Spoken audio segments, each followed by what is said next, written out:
What up, YouTube? Jesse with Picture Perfect here. I'm going to show you why if you're doing an exterior, you must pressure wash your exterior. So this is why. Check it out.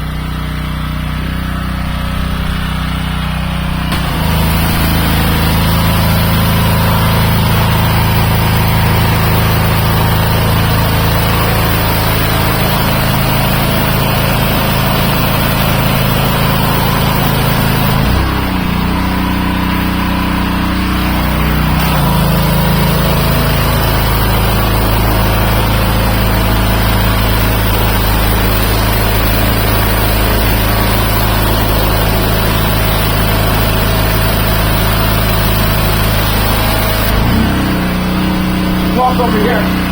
So I know the pressure washer is kind of loud, so I'm yelling, but you see all that dirt that's coming off the stucco. If I don't pressure wash this stucco and I just shoot paint on it with all that dirt, that's going to affect the adhesion. It's going to affect the longevity of the paint sticking and how good it actually bonds to the texture to your stucco.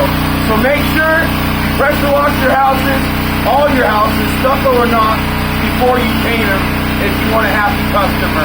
Just a friendly tip from your boys at Picture Perfect. Thanks a lot, guys. See you later, YouTube.